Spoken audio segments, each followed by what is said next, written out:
हाँ तो देखिए, क्लास 10th वालों के लिए जो हम 2022 के क्वेश्चन बैंक की सीरीज चला रहे थे, जिसमें दीर्घोत्तरीय के कुछ क्वेश्चन तो हमने कवर कर दिया था। जो भी बाकी का क्वेश्चन है ना, वो क्या है, कुछ आपको सर्कल मतलब कंस्ट्रक्शन से रिलेटेड क्वेश्चन है, यानी कि रचना वाला क्वेश्चन है। और भी क्वेश्चन है जिसको मैं क्या करूंगा ना, आपको जैसे कॉपी पे लिख के जैसे बता देता हूं। ओके, तो वीडियो में बने रहिएगा और चैनल को सपोर्ट कीजिए, शेयर कीजिए, सब्सक्राइब कीजिए और अपने जितने भी आपके दोस्त जो भी हैं क्लास 10th के या रिश्तेदार कोई भी हो, फैमिली मेंबर्स, उसको इस चैनल के बारे में बताइए। उनको इस चैनल से बहुत ज़्यादा बेनिफिट्स होने वाला है, क्योंकि हम क्वेश्चन बैंक के पूरी सीरीज को कवर करने वाले हैं क्लास 10th के बच्चों के। ओके, तो वीडियो में बने रहिएगा। चलिए दिखाते हैं आपको क्वेश्चंस। देखिए, कहता है 5 सेंटीमीटर भुजा वाले एक समबाहु त्रिभुज के अंतर्गत एक वृत्त खींचे जो त्रिभुज की भुजाओं को स्पर्श करे। यह क्वेश्चन बैंक 2022 के प्रथम पाली का क्वेश्चन है, जो कि हम सीरीज चला रहे हैं। 34 नंबर क्वेश्चन है, रचना वाला क्वेश्चन है, इसीलिए हम इसको कॉपी पे बता रहे हैं। सबसे पहले हमको क्या करना है, एक समबाहु त्रिभुज की रचना करना है, जिसके लिए 5 सेंटीमीटर का तो पहले हमको भुजा यहाँ पे खींचना है। तो ये जो आपको दिख रहा है, यहाँ से लेकर के और यहाँ तक ये 5 सेंटीमीटर है। तो ये 5 सेंटीमीटर का पहले आप एक रेखाखंड खींच लीजिए, 5 सेंटीमीटर का।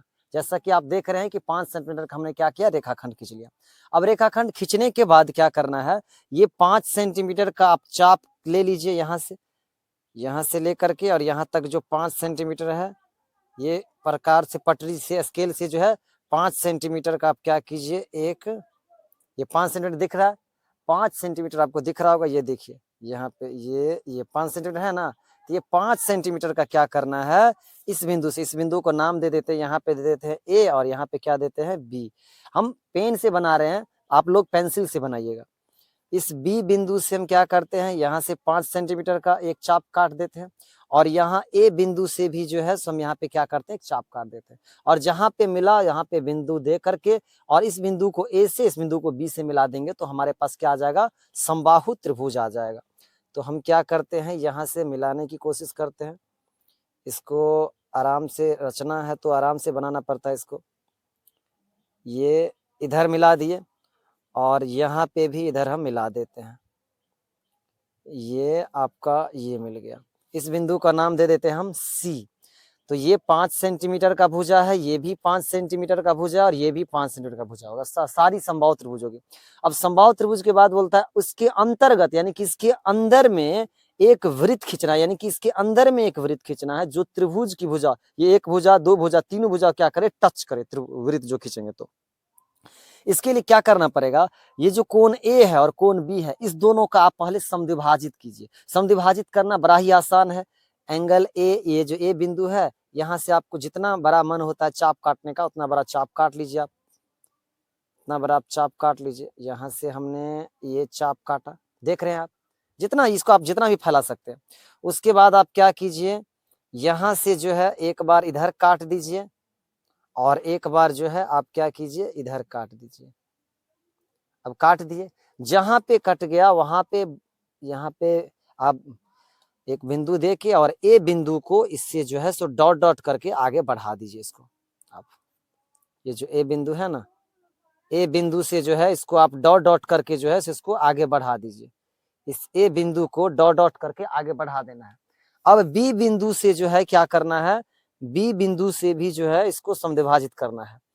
तो बी बिंदु से यहाँ पे हम चाप पे काटते हैं, ये देखिए ये चाप काटे बी बिंदु से, और यहाँ से भी इस दोनों का भी हमको समद्विभाजित करना है। तो आप कितना भी बड़ा चाप फैला करके एक बार आप इधर काट दीजिए और एक बार इस बिंदु से एक बार इधर जहां तक काटता है वहां तक काटिए और एक बार इस बिंदु से देखिए कहाँ पे कट रहा है, तो ये यहाँ पे कटा, कहीं पे कटा उससे नहीं मतलब है, ये इस बिंदु पे मिला है और इस बिंदु को आप क्या कीजिए, इसको मिला दीजिए। आप ऐसे करके इस बिंदु को डॉट डॉट करके मिला दीजिए, इस बिंदु को डॉट डॉट करके मिला दीजिए और मिलाने के बाद जहां पे मिला है, जैसे यहाँ पे मिला है, इस बिंदु से इस ए बी पे हमको लंब समद्विभाजित खींचना है। लंब समद्विभाजित कैसे खींचना है, तो ए और बी का आधा से ज्यादा चाप लेकर के एक बार इधर काट देना है और इस बी से एक बार इधर काट देना है। ये देखिए आपको हम दिखा रहे हैं, एक बार हमने क्या किया, एक बार इधर काटा और एक बार यहाँ से जो है इधर काट दिया, इधर या इस बिंदु से एक बार इधर काट दिया और इस बिंदु से एक बार हमने इधर काट दिया। अब इस काटने के बाद ये जो बिंदु मिला है, इस बिंदु को और इस बिंदु को आपको मिला देना है। इस दोनों बिंदु को आप मिला दीजिए, इस बिंदु को और इस बिंदु को मिला दीजिए। देखते हैं, ये ऐसे करके इस दोनों इस बिंदु को ऐसे करके मिला देना है। तो ये मिला नहीं है, ये हो गया, ये ऐसे करके मिल गया। तो ये जो यहाँ पे डाले ना, ये यहाँ से ये इस बिंदु को नाम दे दीजिए O, और यहाँ पे जो AB पे जो लंब डाले हैं इसका नाम दे दीजिए यहाँ पे P। तो OP AP पे लंब डाले। अब क्या होगा, O और P, ये जो O और P है, इस O और P से प्रकार का आप डिस्टेंस देख लीजिए कितना बड़ा है। ये जितना भी बड़ा होगा ना, जैसे यहाँ पे जितना भी बड़ा होगा, इससे आप चारों साइड इसको क्या कीजिए, घुमा दीजिए। तो यही आपका वृत्त बन जाएगा। ये आप दिख रहे हैं, ये आप चारों साइड इसको घुमा दीजिए। देखिए, ये ऐसे करके ऐसे करके ऐसे करके ऐसे करके ऐसे करके ऐसे करके। तो ये जो त्रिभुज की जो तीनों भुजाएं, सबसे पहले तो त्रिभुज के अंदर में वृत्त बन गया, और त्रिभुज की जो तीनों भुजा है, तीनों भुजों को क्या कर रहा है, ये टच कर रहा है। कहीं कहीं पे आगे पीछे हो गया है, तो आप सही से बनाइएगा तो आपको पूरा पूरा क्लियर आएगा। तो ये आपका तो फेयरिंग हो गया। अब हम यहाँ पे आपको रफ बता देते हैं कि हमने किया क्या है। हमने क्या किया है, एक AB 5 सेंटीमीटर का भुजा लिया, उसके बाद 5 सेंटीमीटर समबाहु त्रिभुज बनाने के लिए 5 सेंटीमीटर का प्रकार से काट करके इधर 5 सेंटीमीटर, इस बिंदु से इधर 5 सेंटीमीटर काट दीजिए। इसको हमने ऐसे करके मिला दिया है। तो ये भी 5 सेंटीमीटर, ये भी 5 सेंटीमीटर। अगला काम क्या किए, इस A बिंदु का अर्धक लेना, यानी कि आधा कोण बनाना। तो आधा कोण बना आसान है, इस कोण को आधा से ज्यादा इधर काट दीजिए, इसको इधर काट दीजिए, जहां पे मिलता है इसको आगे बढ़ा दीजिए। इस B का भी आधक लेना है, तो B कोण को जितना बराबर होता है आप काट दीजिए, एक बार इधर काट दीजिए और एक बार इधर काट दीजिए। इस बिंदु से एक बार इधर काट दीजिए, इस बिंदु से एक बार इधर काट दीजिए, और इसको ऐसे करके मिला दीजिए। जहां पे इस बिंदु पे मिला है, अब AB का लंब समद्विभाजक कितना था, लंब समद्विभाजक के लिए AB आधा से ज्यादा चाप इधर काट लीजिए, B से एक बार इधर काट लीजिए, और इस बिंदु को ऐसे करके मिला दीजिए। यहाँ पे हो गया P OP लंब AB। अब P बिंदु हो गया, तो O और P, ये जो O बिंदु है, O और P जितना बड़ा है उतना बड़ा प्रकार, या O को केंद्र मान लेंगे, और यहाँ पे P जो है, ये P जितना बड़ा चाप रहेगा उतना बड़ा चाप लेकर के, और जब इसको चारों साइड से आप घुमाइएगा तो यही आपको वृत्त बन जाएगा, जो वृत्त के त्रिभुज के तीनों भुजा को टच करेगी, और ये अंतर्गत में कोण हो जाता है। तो बहुत अच्छा क्वेश्चन है, 2022 में पूछा है क्वेश्चन है, तो इस क्वेश्चन को आप लोग रिवाइज कर लीजिएगा। ओके, देखिए, देखते हैं कि सिद्ध करें कि दो समानांतर स्पर्श रेखाओं का स्पर्श बिंदु को जोड़ने वाला रेखाखंड वृत्त का व्यास होता है। ये आपका वृत्त हो गया। C और D ये स्पर्श रेखा है, E और F स्पर्श रेखा, ये दोनों समानांतर है। AB जो स्पर्श बिंदु A है और स्पर्श बिंदु B है, इस दोनों को हम क्या किए, मिलाएं, क्योंकि कहता है कि जोड़ने वाला रेखाखंड वृत्त का व्यास होता है, O वृत्त का केंद्र है। हमने यहाँ पे क्या लिखा, देखिए, माना O जो है वृत्त का केंद्र का वृत्त है, और वृत्त के A और B जो इससे जो होकर के जो गुजरता है, दो स्पर्श रेखा CD और EF, इससे होकर के AB गुजरती है। देखिए, ये जो CD है, CG, ये वृत्त के बिंदु A पर स्पर्श रेखा, माने स्पर्श रेखा CD पर A क्या है, स्पर्श बिंदु है, और यहाँ पे ये जो है OA क्या है, वृत्त की त्रिज्या है। तो स्पर्श रेखा स्पर्श बिंदु से जाने वाले त्रिज्या पर लंब होती है, इसीलिए BAD कहिए चाहे OAD कहिए, कितना होगा, 90 डिग्री होगा। उसी तरह से EF स्पर्श रेखा है, और OB वृत्त का B स्पर्श बिंदु है, OB त्रिज्या है। तो स्पर्श रेखा स्पर्श बिंदु से जाने वाले त्रिज्या पर लंब होती है। तो OBE 90 डिग्री कहिए चाहे ABE 90 डिग्री कहिए, एंगल तो B ही आता है। तो ABE यहाँ पे जो है, यहाँ पे देखिए, यहाँ पे ABE बराबर कितना डिग्री आ गया, 90 डिग्री।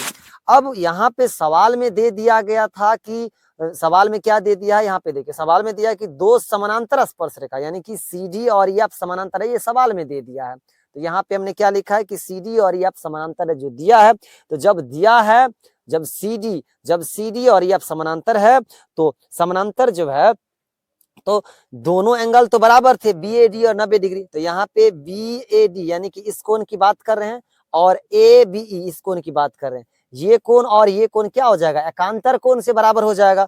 तो यहाँ पे देखिए हमने क्या लिखा है, BAD और AB 90 डिग्री है। क्यों? क्योंकि यहाँ पे BAD AB जो है 99 डिग्री बना था, तो 90 डिग्री, और ये दोनों जो है BAD और AB जो है, अभी हमने क्या बोला कि एकांतर कोण है। और जब ये एकांतर कोण है, तो यहाँ पे जो आप OD देख रहे हैं और OF देख रहे हैं, OD और OF ये दोनों भी बराबर हो जाएंगे, क्योंकि जब समान कोण की, आपने पढ़ा है कि समान कोण की सम्मुख भुजाएं बराबर होती है। तो अब यहाँ पे देखिए OD और OF को हमने क्या लिखा, बराबर, समान कोण की सम्मुख भुजाएं समान होती है। और O वृत्त का केंद्र था, इसीलिए जो स्पर्श रेखा को मिलाने वाली रेखा जो है, स्पर्श रेखा को जो मिलाने वाली रेखा AB, वो वृत्त के केंद्र O से होकर गुजरता है, स्पर्श रेखा। यहाँ पे देखिए, इसीलिए जो है स्पर्श रेखा, ये जो स्पर्श रेखा CD और स्पर्श रेखा EF जो है, तो स्पर्श रेखा को मिलाने वाली जो रेखा है AB, ये वृत्त के कहां से होकर गुजरती है, O से होकर गुजरती है। इसका एक और जो है सो सेकंड मेथड भी है, वो भी हम आप लोग को बता देते हैं। जो मेथड भी आपको अच्छा लगेगा उस मेथड को आप जो है सो अप्लाई कीजिएगा, ठीक ना। तो एक और मेथड है, उन मेथड को भी हम आपको बता देते हैं, इसको जो है सो आप नोट कर लीजिएगा। एक और मेथड है, उसको भी हम आपको बता देते हैं। तीसरा क्वेश्चन में है कि सिद्ध करें कि दो समानांतर स्पर्श रेखाओं के स्पर्श बिंदु को जोड़ने वाला रेखाखंड वृत्त का व्यास होता है। यानी कि दो समानांतर, देखिए ये वृत्त है, ये हमारा वृत्त हो गया, और दो समानांतर स्पर्श रेखा, एक स्पर्श रेखा ये हो गई, और समानांतर कह रहा था, इसके समानांतर में ये हम एक खींच देते हैं। देखिए ये एक है, ये स्पर्श रेखा वृत्त को स्पर्श कर रही है, और ये भी स्पर्श रेखा वृत्त को स्पर्श कर रही है, और ये दोनों क्या है, आपस में समानांतर है। यानी कि ये A हो गया, इसको हम B मान लेते हैं, इसको C और इसको D मान लेते हैं। दो समानांतर स्पर्श रेखा, स्पर्श बिंदु क्या है, इस दोनों ये जो स्पर्श रेखा AB है, ये कहाँ पे स्पर्श किया, इस बिंदु पे, इस बिंदु का नाम देते हैं P। ये CD स्पर्श रेखा है, इसको यहाँ पे टच करा है, तो इसको Q दे देते हैं, स्पर्श बिंदु। स्पर्श बिंदु को जोड़ने वाला रेखाखंड, इस दोनों को जो जोड़ेंगे, P और Q को जो जोड़ेंगे, तो ये जो है रेखाखंड जो है वृत्त का व्यास होता है, ये सिद्ध करना है। इसको तो वृत्त का केंद्र तो O मानेंगे। तो इसको व्यास को सिद्ध करने के लिए क्या करना पड़ेगा, अगर हम इस रेखाखंड को 180 डिग्री दिखला दें, इसका मतलब ये क्या है, ये हो जाएगा क्या, आपको सिद्ध हो जाएगा कि वो वृत्त के केंद्र से होकर गुजरता है। इसको दो ढंग से पूछा जा सकता है। एक ढंग यह भी है कि क्वेश्चन पूछता है कि सिद्ध करें कि दो समानांतर स्पर्श रेखाओं का स्पर्श बिंदु को मिलाने वाला रेखाखंड वृत्त के केंद्र से होकर गुजरता हो जाता है। तो दोनों का आंसर जो है सो सेम ही होता है, या वृत्त का व्यास होता है। देखिए यहाँ पे सबसे पहले हमको क्या दिया है कि AB जो है, AB और CD जो है, ये क्या है, स्पर्श रेखा है, ये स्पर्श रेखा है।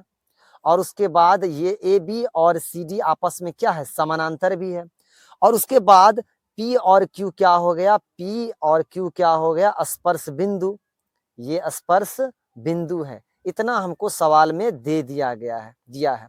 अब हमने क्या किया है, हमने तो कंस्ट्रक्शन किया है, रचना क्या किया हमने, वो P और Q को मिला दिया, P से Q को मिलाया, और O हमारा वृत्त का केंद्र है। ये माना कि O वृत्त का क्या है, तो ये वृत्त का क्या है, तो केंद्र है। इतना हमने मान लिया, ठीक है। अब आगे आप देखिए, O वृत्त का केंद्र है। हम क्या कर रहे हैं, चूंकि हमको ये चीज पता है कि यहाँ O से जो इसके समानांतर में जब रेखा खींचेंगे, तो ये तो हमारा, ये हम किसी बिंदु को PQ हो गया, तो यहाँ पे R मान लीजिए। तो ये जो R हो गया, तो ये इसके और इसके समानांतर, तो समानांतर रेखा क्या गुण है, यहाँ पे देखिए रफ में, यहाँ पे आप रफ में देखिए, अगर दो रेखाएं समानांतर है, तो और ये तिर्यक रेखा है, तो तिर्यक रेखा के एक ही ओर के जो अंतः कोण होते हैं, ये कोण और ये कोण, जैसे मान लीजिए इसको 1 और इसको 2 मानते हैं, तो एक कोण और कोण 2 बराबर कितना लिखते थे, 180 डिग्री। तिर्यक रेखा के एक ही ओर के अंतः कोणों का योग कितना होता है, 180 डिग्री। तो ये जो है तिर्यक रेखा के एक ही ओर के अंतः कोणों का योग, तो यहाँ पे AB और OR, तो ये कोण और ये कोण, इस दोनों कोण का जोड़ कितना हो जाएगा, 180 डिग्री हो जाएगा। हम यहाँ पे आपको प्रमाण में बता रहे हैं। तो यहाँ पे जो है इस कोण का नाम क्या हो जाएगा, BPO हो जाएगा। तो एंगल BPO प्लस, और इस कोण का नाम क्या हो जाएगा, RO और P। तो ROP बराबर कितना हो गया, 180 डिग्री। तिर्यक रेखा के एक ही ओर के अंतः कोणों का योग 180 डिग्री होता है। अब जब ये 180 डिग्री हो गया, तो आपको ये पता है BPO कितना होगा, BPO यहाँ पे हम लिख देते हैं। देखिए एंगल BPO बराबर कितना होगा, 90 डिग्री। क्यों, क्योंकि ये जो स्पर्श रेखा है ना, स्पर्श रेखा स्पर्श बिंदु से जाने वाली त्रिज्या पर लंब होती है।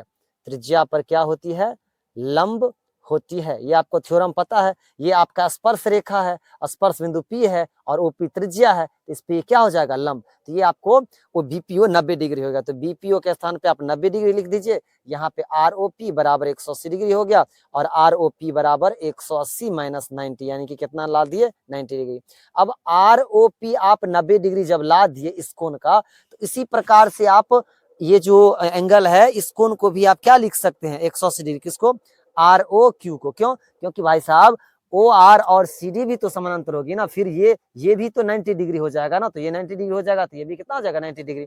तो इसी प्रकार से आप ROQ को आप कितना लिख सकते हैं, ROQ बराबर कितना लिख सकते हैं 90 डिग्री। ठीक है, अब देखिए ROP और ROQ 90 डिग्री है, इसको समीकरण नंबर 2 मान लीजिए, इसको समीकरण नंबर कितना मान लीजिए 3। अब इस दोनों को आप जोड़ दीजिए, इक्वेशन 2 और थर्ड को, सेकंड इक्वेशन को और थर्ड इक्वेशन को आप जोड़ दीजिए। तो जोड़ने से आपको क्या मिल रहा है, सेकंड इक्वेशन में है ROP और थर्ड के बायां पक्ष में कितना है ROQ, और यहाँ पे 90 डिग्री है और यहाँ पे भी 90 डिग्री है। तो देखिए ROP प्लस ROQ बराबर कितना हो गया 180 डिग्री, यानी कि ROP ये कोण और ROQ ये कोण, ये इस दोनों कोण को जब जोड़े तो ये कितना आ गया 180 डिग्री। तो अतः जो है अतः जो क्वेश्चन में दिया गया है यहाँ पे लिख देंगे, अतः जो दो समांतर स्पर्श रेखा के स्पर्श बिंदु को जल रेखा वृत्त का कहाँ से गुजरता है, व्यास से गुजरता है या वृत्त के केंद्र से होकर के गुजरता है। तो लिख देंगे अतः, उसके बाद तो ये लिख देंगे कि दो समानांतर स्पर्श रेखा का स्पर्श बिंदु को जोड़ने वाला रेखाखंड वृत्त के कहां से होकर गुजरता है, केंद्र से होकर के गुजरता है। ये जो देख रहे हैं आप, ये वृत्त के कहां से होकर गुजरता है, केंद्र से होकर गुजरता है। इसका एक, दोनों में से जो भी मेथड्स आपको अच्छा लगा हो उस मेथड्स को आप जो है सो अच्छी तरह से देख लीजिएगा, क्योंकि ये क्वेश्चन पूछा गया है तो इस क्वेश्चन की रिपीट होने की चांसेस बनती है। और ये देखिए एक ऊर्ध्वाधर 36 नंबर क्वेश्चन है, एक ऊर्ध्वाधर झंडा स्तंभ तथा एक 50 मीटर ऊंची मीनार एक ही क्षैतिज जल पर स्थित है। मीनार के शीर्ष से स्तंभ के ऊपरी तथा निचले सिरे के अवनमन कोण 30 डिग्री 45 डिग्री, झंडा स्तंभ की ऊंचाई ज्ञात कीजिए। क्वेश्चन लैंग्वेज वाला है तो इसको आराम से समझते हैं। सबसे पहले क्या दिया है कि ऊर्ध्वाधर झंडा स्तंभ और एक 50 मीटर ऊंची मीनार है जो कि क्षैतिज जल पर स्थित है। तो ये आपका हो गया क्षैतिज जल, समझ रहे हैं। और 50 मीटर का मीनार है, तो ये जो आप देख रहे हैं ये हमने 50 मीटर का क्या माना है मीनार, ये हमारा मीनार हो गया ऊंचा मीनार। और एक 50 मीटर का ऊंचा मीनार है और एक ऊर्ध्वाधर झंडा भी है, तो एक ऊर्ध्वाधर झंडा, तो ये ऊर्ध्वाधर झंडा जो है सो हम यहाँ पे दे देते हैं, ये आपका ऊर्ध्वाधर झंडा हो गया। देखिए एक ऊर्ध्वाधर झंडा, ये आपका झंडा हो गया, ऊर्ध्वाधर झंडा और एक 50 मीटर की ऊंची मीनार एक ही क्षैतिज जल पर क्या है स्थित है। तो ये जो झंडा का जो टॉप जो है, ये जो शीर्ष जो है, इसको हम इस बिंदु से ऐसे करके मिला देते हैं पैरेलल में, इसके समानांतर में, यानी कि इस भुजा के इसकी भुजा के समानांतर में। इस भुजा का नाम दे देते हैं ए, यहाँ पे हो गया बी, यहाँ पे हो गया सी, यहाँ पे हो गया डी, और इस बिंदु को नाम दे दीजिए आप ए।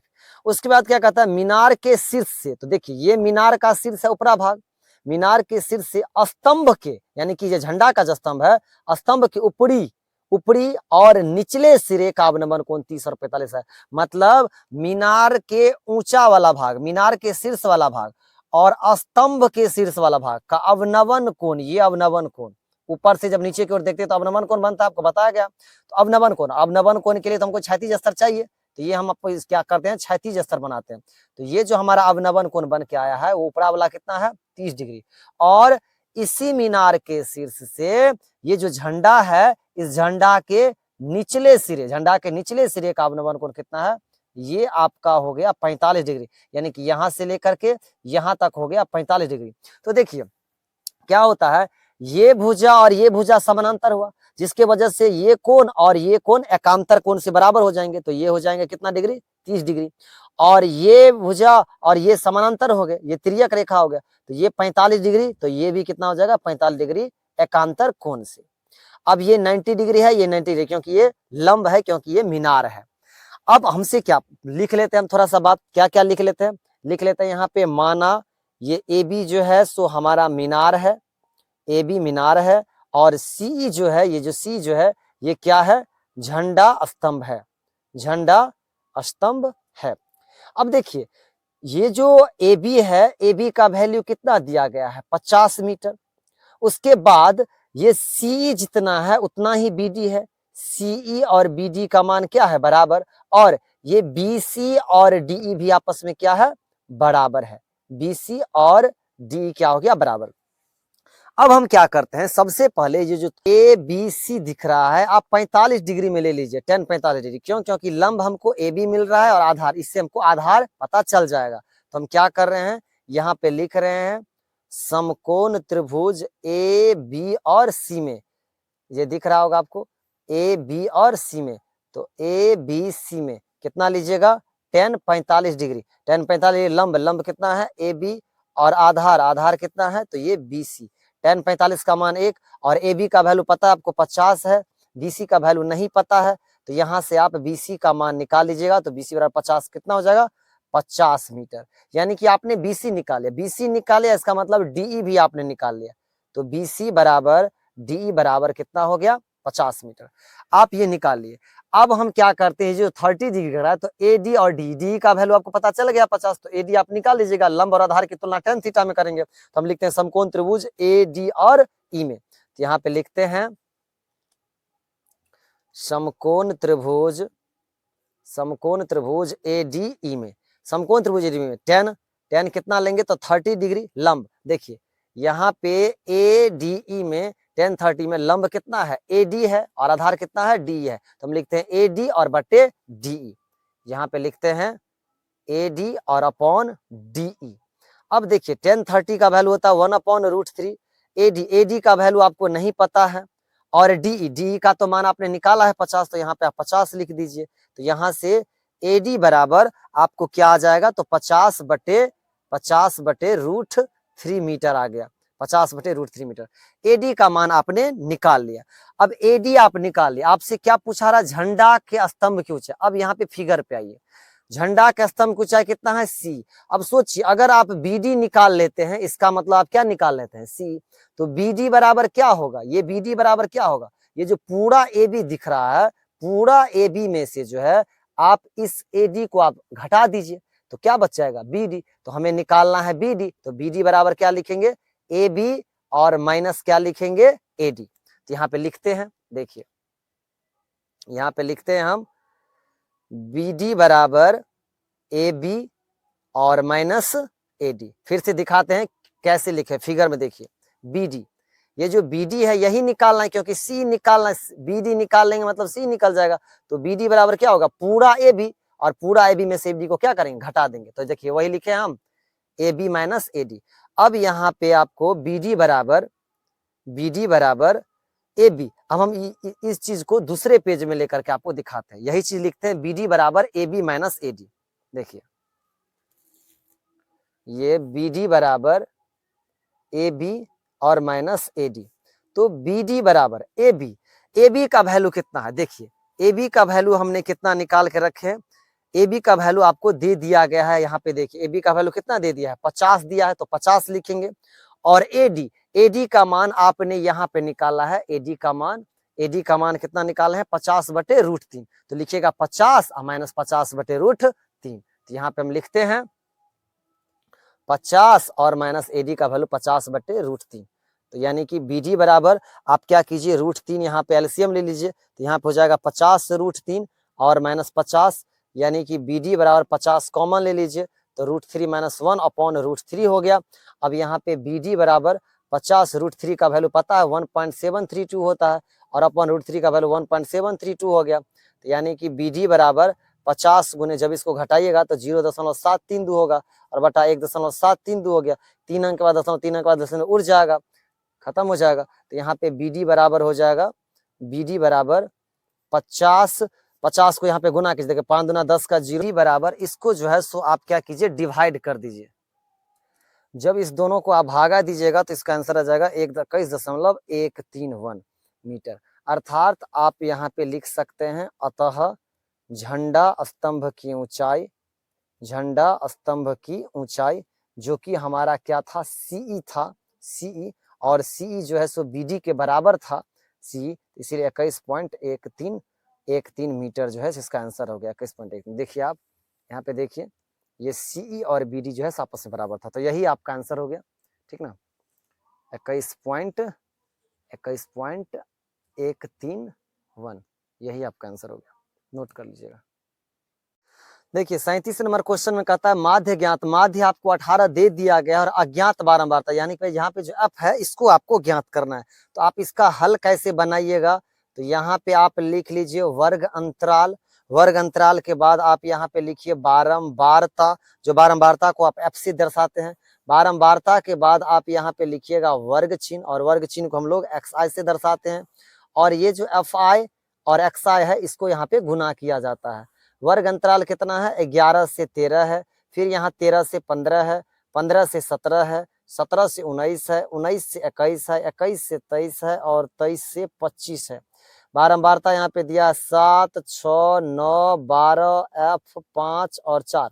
वर्ग चिन्ह कैसे निकालेंगे, तो वर्ग चिन्ह निकालना बड़ा आसान है, इस दोनों को जोड़ देते हैं, 11 और 13 को जोड़ देते हैं, 2 से भागा देते हैं, 3 1 4, 24/2, तो कितना हो गया 12। फिर इस दोनों को जोड़ दीजिए, 13 + 15/2 यानी कि 28/2, तो कितना हो गया 14। 2 निकाल लिए, सब में 2 2 का जो है कॉमन है, तो 12 2 14, तो इसको जोड़िएगा तो यहाँ पे हो जाएगा 16, यहाँ पे हो जाएगा 18 18 2 20 20 2 22 22 2 24, ये आ गया। अब गुना किया जाता है, एफ और एक्स को 12 को 7 से गुना कीजिएगा तो 12 से 84, 14 को 6 से गुना कीजिएगा तो 14 6 84, 16 को 9 से गुना कीजिएगा तो यहाँ पे हो जाएगा 144, 18 को 12 से गुना कीजिएगा तो यहाँ पे हो जाएगा 234, और 20 को जो एफ से गुना कीजिएगा तो 20F, 22 को 5 से गुना कीजिएगा तो 110, 24 चौका कितना हो जाएगा 96। उसके बाद यहाँ पे जोड़ा जाता है, सिग्मा मतलब होता है सम, इसको सिग्मा बोलते हैं, सिग्मा एफ है। इस सब को जोड़िए, देखिए 7 17 से जो 19 है, ये 17 से 19 में क्वेश्चन में जैसे मिस्टेक हुआ है, यहाँ पे क्वेश्चन में यहाँ पे 17 से 19 में 13 होगा, तो यहाँ पे आप 13 लिख लीजिएगा। तो 7 6 13, 13 7 20 2 22, 22 3 25, 10 35 5 40 4 44, तो 44 इस सब को जोड़ेंगे, लेकिन एफ को नहीं जोड़ेंगे क्योंकि एफ तो अलग है, तो 44 + एफ लिखेंगे। यहाँ पे सिग्मा एफ आई और एक्स आई, मतलब ये एफ आई एक्स आई का जोड़ कर रहे हैं, तो इस सभी को जोड़िए। 4 4 8 4 12 12 4 16 16 4 20 2 22 के 2 हासिल 2 8 8 16 16 4 16 4 20 3 23 23 1 24 24 36 3 33 33 2 35 का 5 हासिल 3, और यहाँ पे हो गया आपका कितना 1 1 2 2 2 1 3 3 1 4, और 4 और 3 कितना हो गया 7, तो 752 प्लस, और ये 20F अलग से लिखाएगा। अब आपको क्या निकालना है, माध्य निकालना है। तो माध्य बराबर आपको फॉर्मूला पता है क्या होता है, sigma F I X I, sigma F I X I बटा सिग्मा एफ आई, और माध्य क्वेश्चन में दे दिया गया, देख लीजिए माध्य कितना दिया, माध्य दिया है 18, तो यहाँ पे जो है माध्य बराबर लिखिएगा, माध्य के स्थान पर 18, sigma F I X I 752 plus 20F, और यहाँ पे सिग्मा एफ आई है 44 प्लस एफ। यहाँ पे याद रखिएगा, यहाँ पे जो हम क्वेश्चन में मिस्टेक किए थे, यहाँ पे क्वेश्चन में 13 था, ओके। तो यहाँ पे 18 को जब कोना कोनी गुना कीजिएगा तो 44 प्लस एफ, और इधर हो जाएगा 752 प्लस 20F, यानी कि 18 को 44 से गुना कीजिएगा तो 792, 18 को एफ से गुना कीजिएगा तो हो जाएगा 18F, बराबर ये 752 और प्लस कितना हो गया 20F। तो इधर हम जब निकालेंगे तो 792, इसको इधर लाएंगे तो -752 बराबर 20F, प्लस इधर आएगा तो -18F, यानी घटा के 40, ये बराबर 2F, तो F बराबर हो गया 40/2, 2 से काटेंगे तो 20। तो ये क्वेश्चन जो है इसका आंसर आ गया 20, और ये क्वेश्चंस आपको एनसीईआरटी क्वेश्चंस में मिल जाएगा 14.1 के तीसरा नंबर क्वेश्चन में भी है शायद, लेकिन अभी जो है ये क्वेश्चन बैंक का क्वेश्चन है, ये जो है सो क्वेश्चन बैंक 2022 के जो प्रथम पाली है, प्रथम पाली उसी का जो है सो बिहार बोर्ड का जो है सो क्वेश्चन बैंक का जो प्रथम पाली है उसी का 37 नंबर क्वेश्चन जो है सो अभी आप लोग को सोल्व किया।